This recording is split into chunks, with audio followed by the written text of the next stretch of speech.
तो हम अगर पेड़ नहीं बचाएंगे तो ना किसी का अधिवास क्षेत्र रहेगा, ना पक्षी उसमें रहेंगे, ना हम शुद्ध हवा के लिए भी रहेंगे, ना हमें छांव मिल। पृथ्वी कर रही है पुकार, अब सुधर जाएं हम, अन्यथा कल कोई किसी का नहीं होगा अधिकार। धन्यवाद। Thank you. मेरा नाम जलेश्वर कुमार यादव है। आप देख रहे हैं सब तक न्यूज, JKY की आवाज़ न्यूज चैनल को। न्यूज के अंत तक बने रहिएगा। आज जो है क्या कुछ हुआ है जगत जननी माता जानकी की जन्मभूमि सीतामढ़ी के अंतर्गत, जिस शख्स से हम आपको रूबरू कराने जा रहे हैं वो व्यक्ति प्रभागीय वन अधिकारी सीतामढ़ी के हैं और वो अभी मेरे कैमरे से जुड़ने जा रहे हैं। आप इनके द्वारा जो भी बातें बताई जाएगी उन बातों को ग्राउंड लेवल पर भेजने की आप सभी को सख्त ज़रूरत है। तो मैडम, सबसे पहले सब तक न्यूज JKY की आवाज़ न्यूज चैनल में आपका हार्दिक स्वागत है। सभी को मेरा नमस्कार। मैं वन प्रमंडल पदाधिकारी सीतामढ़ी। आज सभी लोग हमारा यहाँ पे एक कार्यशाला था जिसमें 5 प्रखंड जैसे कि डुमरा। मैडम, एक चीज हमारा ग्राउंड लेवल के लोग जानना चाह रहा है, आज के कार्यक्रम का आपका मुख्य उद्देश्य क्या था? आज का कार्यक्रम का हमारा मुख्य उद्देश्य था जैव विविधता। जैव विविधता के बारे में जानकारी फैलाना। जैव विविधता समितियां जो पंचायत स्तर से लेकर ब्लॉक स्तर तक, जिला स्तर तक भी बनी हुई हैं, उन सभी को उनके दायित्वों के बारे में बताना और जानकारी, जितनी जानकारी हमारे स्तर से उपलब्ध करवाना था उसके लिए हमारे पास विशेषज्ञ टीमों को टीम आए हुए हैं और वरीय पदाधिकारी biodiversity board, state biodiversity board जो हमारे हैं उनसे आए हुए हैं और उनके माध्यम से हम सभी सदस्यों को यहाँ पर ये सारी जानकारियाँ देते हुए, जो PBR होता है हमारा, जो रजिस्टर मेंटेन करना होता है, जिसमें सारी जानकारियाँ जो उनके स्तर पर जो हमारे पौराणिक ज्ञान भी हैं, जो बहुत सारी विविधताएं हैं जो धीरे धीरे खत्म भी होती जा रही है, सारी जानकारियों को उस रजिस्टर में अंकित किया जाना, इससे संबंधित सारी जानकारी देना आज का प्रमुख उद्देश्य था, जिसमें हम लोग काफ़ी सफल हुए हैं और आशा करते हैं कि ये हमारे जो हमारा ज़मीनी स्तर पे भी इसका पालन। प्रमुखता से आप अपना नाम पहले बता दीजिए ग्राउंड लेवल के लोगों। मेरा नाम डॉक्टर अमिता राज है। मैं वन प्रमंडल पदाधिकारी सीतामढ़ी। आप प्रखंड वाइज कुछ बताना चाह रहे थे, कितने प्रखंड के लोग यहाँ उपस्थित थे? आज हम चूँकि करना तो हमें पूरे ज़िले में है, लेकिन हमारा ज़्यादा फोकस यही है कि जितने ज़्यादा लोग को हम लोग ज़मीनी स्तर से जोड़ सकें। तो हम लोगों ने एक पहला कार्यशाला रखा है जिसमें 5 प्रखंड के लोगों को, समिति के सदस्यों को बुलाया गया, जिसमें आज सुरसंड, डुमरा, बाजपट्टी, पुपरी और बथनाहा से लोग यहाँ पर आए और करीब 70 लोग हमसे जुड़े और जानकारी प्राप्त की, जिसके लिए मैं सभी को धन्यवाद बोलती हूँ। और मैं अभी भी जो लोग सुन रहे हैं, बाकी जितने ब्लॉक्स हैं उन ब्लॉक्स पे का भी हमें प्रशिक्षण करवाना है और हम लोग ज़रूर करवाएंगे, जल्दी ही करवाएंगे। जितने 70 लोग जो यहाँ पर बैठे थे उन लोगों को आपके द्वारा क्या बताया गया? इसके लिए हमारे विशेषज्ञ हैं, मैं चाहूँगी कि बिल्कुल ठीक है, हम उनसे बात कर लेते हैं। थोड़ा सा हम आपसे ये जानना चाह रहे हैं, जो इस विद्यालय परिसर में आपके द्वारा पौधे भी लगाए गए हैं? हाँ, आज चूँकि हम लोग वन विभाग हैं और हमारा जो होता है कि स्वच्छता और वातावरण 2 चीज़ हमारे लिए बहुत ज़रूरी चीज़ है और हवा को शुद्ध करने के लिए आपके लिए पेड़ से उपयुक्त कुछ नहीं होता है। और हम चूँकि एक पेड़ माँ के नाम अभी पूरा अभियान चल रहा है, हम लोग कोई भी कार्यक्रम करते हैं तो पौधारोपण हमारा प्रमुख कार्यक्रम। आप एक डॉक्टरेट आदमी हैं, हमारे जिला के लिए सौभाग्य की बात है। पौधे लगाना हम मानव के लिए कितना इम्पोर्टेंट है और क्यों लगाया जाता है, थोड़ा सा प्रमुखता से प्रकाश डालिए, ताकि ग्राउंड लेवल के अभी युवा जो पीढ़ी है, जिसका दिमाग जो दिग्भ्रमित हो रहा है, वो अपने आप रास्ते पर आ सके। हम आज आधुनिकता की बात करते हैं और दिन पर दिन डेवलपमेंट को लेकर हम लोग फोकस्ड हैं। पहले जहाँ पर हम लोग गांव में रहते थे और पेड़ पौधे के बीच में रहते थे, बहुत मकानें नहीं हुआ करती थी, तो आप बहुत सारे ऐसे पक्षी, गौरैया और ये सब देखे होंगे। बहुत घोंसले हमारे घर के अंदर में झोपड़ियों में मिलता था। हमारे तालाब में इतनी प्रचुर मात्रा में पानी हुआ करती थी, पक्षी जल में मछलियाँ मिलती थी, सब कुछ मिलता था। और आज क्या है कि धीरे धीरे हम लोगों ने पर्यावरण को अपने अनुसार बदलना शुरू कर दिया है, जिसमें सबसे प्रमुखता है कि हम पेड़ों को काटते जा रहे हैं। आज हम अगर मेरे प्लान में बाउंड्री में आपका पेड़ पड़ेगा, तो हम कभी भी ये नहीं सोचते हैं कि थोड़ा सा बाउंड्री को डिज़ाइन करके उसको पेड़ को हटा दें। हम लोग प्रेफर करते हैं कि पेड़ को काट दिया जाए। लेकिन आप ये कल सोच नहीं रहे, हम लोग ने एक कोरोना फेज देखा है, उसमें हम लोग को ऑक्सीजन की इतनी कमी हो गई कि हम लोग इतने डिपेंडेंट हो गए थे हॉस्पिटल्स पे, तब भी हॉस्पिटल भी हमें बचा नहीं पा रही थी। और आपका जीता जाता ऑक्सीजन सिलेंडर होता है आपका पेड़, जिससे हमें इतने प्रचुर मात्रा में शुद्ध हवा मिलता है, और उसके ऊपर रहने वाले पशु पक्षी हैं, एक इकोसिस्टम जो होता है, पारिस्थितिक तंत्र का एक हिस्सा है वो। तो हम अगर पेड़ नहीं बचाएंगे तो ना किसी का अधिवास क्षेत्र रहेगा, ना पक्षी उसमें रहेंगे, ना हम शुद्ध हवा के लिए भी रहेंगे, ना हमें छांव मिलेगा। दिन पे दिन ग्लोबल वार्मिंग, क्लाइमेट चेंज हम सुन रहे हैं, सुनना भी अच्छा लगता है, लेकिन हम लोग आज भी देख सकते हैं कि गर्मी का जो ड्यूरेशन होता है, गर्मी का जो पूरे साल में आप देखिए कि अक्टूबर तक, नवंबर तक भी हम लोग को ऐसा होता है कि हम स्वेटर नहीं पहनते। गर्मी इतनी ज़्यादा बढ़ गई है, इतने ज़्यादा कोई भी आप 24 आवर्स एसी के रूम में नहीं रह सकता, अंत में हमें बाहर निकलना होता है। प्रदूषण इतना बढ़ गया है कि हवा जहरीली होती जा रही है। हम लोग दिवाली के बाद देखते हैं, इसीलिए है कि हरित पटाखा चलाए और ये सब कुछ करें। लेकिन अब हम लोगों ने, एक होता है, हम लोग कहते थे ना कि हमारा लग्जरी टाइम हमने व्यतीत कर लिया, जब हम लोग कुछ भी करते थे और कुछ फर्क नहीं पड़ता था। आज हम लोग एक गलत करेंगे, अगला स्टेप हमारा हम ही के ऊपर पड़ने वाला है। तो मैं रिक्वेस्ट करूंगी कि पेड़ लगाइए भी और कटने से बचाइए भी। अगर कहीं ऐसा लग रहा है कि कोई भी जगह पे अनावश्यक तरीके से बिना किसी परमिशन के, बिना किसी चीज़ के आपको दिख रहा हो कि पेड़ कोई काट रहा है, तो उसको ज़रूर रोकिए। एक पेड़ आज लगाएंगे, वो 40 साल बाद उसका फल देगा, और जो 70 साल, 80 साल, 100 साल से आपको जो दे रही है शुद्ध हवा और फल फूल, उसको क्यों इग्नोर कर रहे हैं। तो हमारा यही रिक्वेस्ट है कि पेड़ बचाएं और जितना से जितना पेड़ लगाएं। ऐसे मूल निवासी आप कहाँ के हैं मैडम? मैं बिहार की ही मूल निवासी हूँ और मैं एक भारतीय नारी हूँ। सीतामढ़ी जिला वासियों के लिए लास्ट संदेश आपका, और साथ ही साथ सब तक न्यूज, JKY की आवाज़ न्यूज चैनल के जो श्रोता है, उन श्रोताओं के लिए लास्ट संदेश आपका क्या है? पृथ्वी कर रही है पुकार, अब सुधर जाएं हम, अन्यथा कल कोई किसी का नहीं होगा अधिकार। धन्यवाद। Thank you.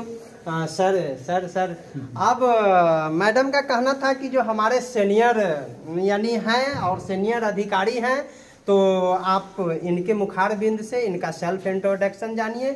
हमारा ग्राउंड लेवल के लोग आपका सेल्फ इंट्रोडक्शन जानना चाह रहा है। मेरा नाम हेमकांत राय हुआ और मैं वर्तमान में से तो मैं सेवानिवृत्त वन सेवा प्राधिकारी हूँ, और अभी वर्तमान में मैं बिहार राज्य जैव विविधता परिषद में संयुक्त निदेशक के पद पर कार्यरत हूँ। सीतामढ़ी के लिए आज का जो प्रोग्राम हुआ है, जैसा कि मैडम ने बताई कि जो 70 लोग यहाँ पर उपस्थित थे, उन 70 लोगों को यानी आप लोगों के द्वारा क्या चीज़ बताया गया है, ग्राउंड लेवल के लोग हमारा जानना चाह रहा है। मैं बता दूं कि ये परिषद कार्यालय जो बना है पटना में, और उसी क्रम में ये हर एक निकाय स्तर पर जैव विविधता प्रबंधन समिति का गठन किया गया है। पूरे बिहार राज्य में 8058 जो पंचायत हैं, उसमें सभी पंचायतों में 60 को छोड़कर सभी पंचायतों में जैव विविधता प्रबंधन समिति का गठन वर्ष 2022 में किया गया है। लेकिन किसी कारणवश वो अभी तक क्रियाशील नहीं हो पाए थे। तो उसी क्रम में परिषद ने यह निर्णय लिया है कि हम प्रथम चरण में जिला एवं अनुमंडल स्तर पर इस तरह की प्रशिक्षण कार्यशालाएं करें, और जिनमें हम उस अनुमंडल में स्थित जितने भी प्रखंड हैं उनके पंचायत समिति अध्यक्ष, उनके सदस्य सचिव और 2 सदस्य को हम लोग वहां आमंत्रित करते हैं इस कार्यशाला में। यह कार्यशाला संबंधित वन प्रबंधन प्राधिकारी के सहयोग से ही किया जाता है, और आज उसी क्रम में हम लोग सीतामढ़ी में खास करके सीतामढ़ी अनुमंडल का ही लोगों को आज बुलाया गया था 5 प्रखंडों से, और मुझे खुशी है कि अच्छी संख्या में लोग आए थे, और 70 से लोग और कुछ और लोग भी थे लोग जिन्होंने इस कार्यशाला में भाग लिया। और इस कार्यशाला का उद्देश्य यही है कि उनको जो जैव विविधता के बारे में जिस उद्देश्य से उनका गठन किया गया है, उस बारे में उनको बताया जाए, जागृत किया जाए कि हमारा जो मुख्यतः 3 उद्देश्य हैं। पहला तो है जैव विविधता का संरक्षण, दूसरा है जैव विविधता का सतत उपयोग, एक बैलेंस बनाना है उपयोग में और उसमें उसके जो भी है, और तीसरा है लाभ में हिस्सेदारी। ये 3 मुख्य उद्देश्य हैं जो उन्हें अवगत कराया गया। जैव विविधता के बारे में बताया गया। ऐसे लोगों के मन में एक भ्रांति है, जैव विविधता मतलब पेड़ लगाना, जबकि जैव विविधता एक बहुत बड़ा उसमें विषय है। उसमें सारी चीज़ें हैं, उसमें कृषि है, बागवानी है, मत्स्यिकी है, वन विभाग भी उसमें है। आपके जितने भी जीव हैं उसमें जो सूक्ष्म जीव हैं, जो ज़मीन के ऊपर भी ज़मीन के नीचे भी हैं, आपके अलग अलग परिवेश में हैं। आपको समतल भूमि पर है, पहाड़ों पर उसकी अलग विविधता होगी, समुद्र की विविधता अलग होगी, नदी की अलग विविधता अलग होगी, छोटे तालाबों की विविधता अलग होगी। तो ये सभी को उनको बताया गया। एक चक्र है, एक साइकिल है, उसमें हर एक प्राणी का जो छोटा से छोटा हो और बड़े से बड़े उसका उसमें एक उसका रोल होता है। अगर हम किसी भी चक्र को तोड़ेंगे कहीं भी, उसका असर पड़ेगा। और आज हम उसको महसूस भी कर रहे हैं। आप समझते होंगे कि ग्लोबल वार्मिंग और क्लाइमेट चेंज, ये 2 ऐसे शब्द हैं इस पर काफ़ी चर्चा भी हो रही है और अब लोग महसूस कर रहे हैं। जब मौसम में बदलाव हो रहा है, जो पहले मेरा मुख्य मौसम था जाड़ा, गर्मी, बरसात, अब उसके समय में बदलाव हो रहा है कि मध्य दिसंबर तक जाड़ा नहीं पड़ रहा है। इस जाड़ा नहीं पड़ने से, ठंड नहीं पड़ने से क्या होता है कि आपका जो कृषि है वो भी आपकी होती है प्रभावित। गेहूँ के अगर ठंड नहीं पड़ेगा तो गेहूँ में दाने नहीं आएंगे, पुष्ट दाने नहीं आएंगे। तो ये अब सभी महसूस कर रहे हैं इस चीज़ को। तो इन्हीं चीज़ों को लेकर के उन्हें हम लोगों ने बताया है कि आप अपने पंचायत स्तर पर इससे लोगों को भी जोड़े। जैसे आज हम आपके बीच में आए हैं, आप जब लौट के जाते हैं तो अपने पंचायत स्तर पर यह समिति है, समिति में 7 सदस्य हैं। उसमें एक तो पदेन होते हैं पंचायत सचिव। अब भारत सरकार ने इस समिति को बढ़ा करके 11 सदस्य कर दिया है। तो बाकी जो 10 सदस्य हैं उनका आम सभा से चयन किया जाता है और उसी में से एक अध्यक्ष चुने जाते हैं।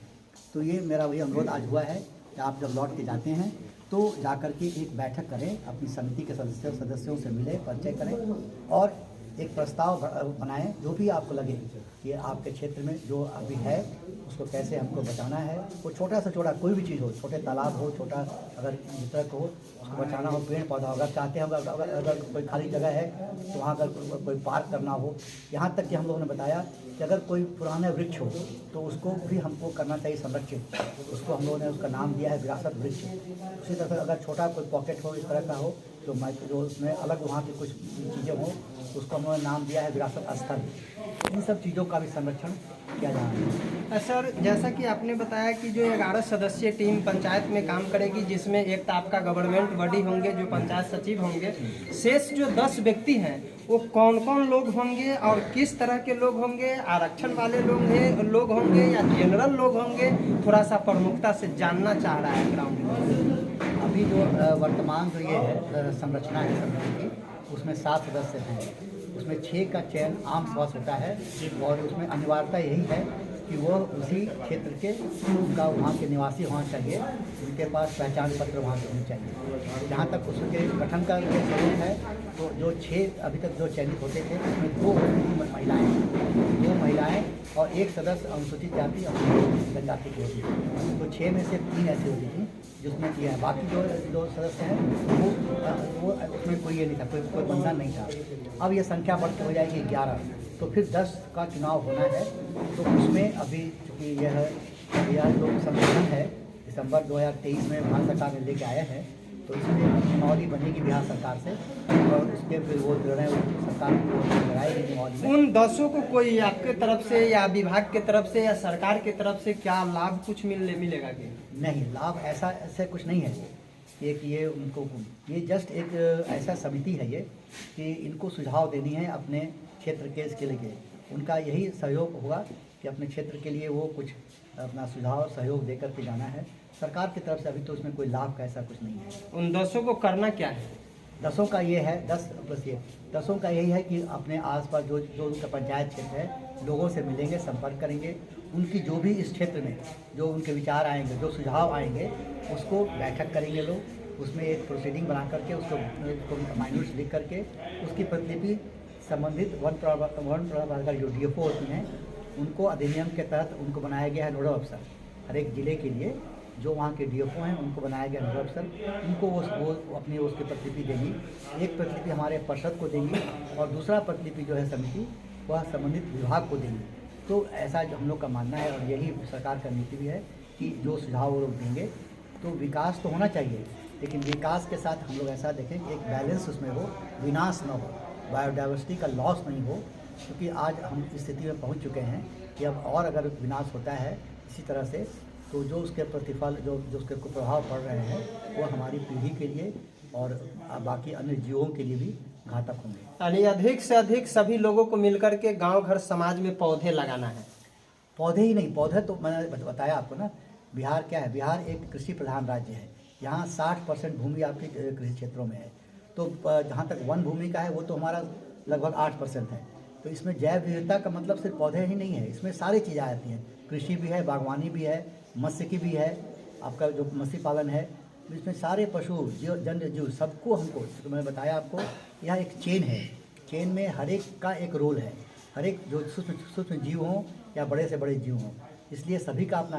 अब मान लीजिए कीड़े हैं, अगर सारे कीड़े मर जाएंगे तो क्या होगा, आपका पॉलिनेशन नहीं होगा, पौधों में फल नहीं लगेंगे उनका, तो क्या उसका असर तो पड़ेगा हमारे ऊपर, मनुष्यों के ऊपर, खाना नहीं मिलेगा फिर। तो इसलिए हर एक जीव का महत्व है, चिड़ियों का महत्व है, इसलिए सिर्फ पौधा नहीं, इसमें सारे जीव जंतु हैं, सभी का इसमें महत्व है और सभी को जाना है। चलिए, बहुत बहुत धन्यवाद। लास्ट संदेश मैं यही कहूँगा कि जैव विविधता का संरक्षण ही में हमारी और आने वाली पीढ़ी का भी संरक्षण और समृद्धि है। जी, तो आप सुन रहे थे इन दोनों अधिकारियों की वाणी को अधिक से अधिक लोगों तक यानी लाइक कमेंट करते हुए शेयर कर देना है, ताकि इन लोगों ने जो चीज़ बताए हैं वो समाज हित में यानी बहुत ही महत्वपूर्ण है। तो आप सभी को इस पर सोचना है। क्या कुछ आपकी डिमांड है, कमेंट बॉक्स में हमें लिख करके बताएंगे, ताकि संबंधित जो पदाधिकारी हैं, अधिकारी हैं, उनसे मुझे बात करने का मौका मिल सके। आप YouTube में जाएंगे, सब तक न्यूज़ JKY की आवाज़ लिखेंगे, लाल बटन दबाकर सब्सक्राइब मारेंगे, नोटिफिकेशन वाली बटन को ऑल कर देंगे। हम आपको नेक्स्ट बातों से नेक्स्ट एपिसोड में अवगत कराएंगे। अब तक के लिए जय हिंद। Thank you.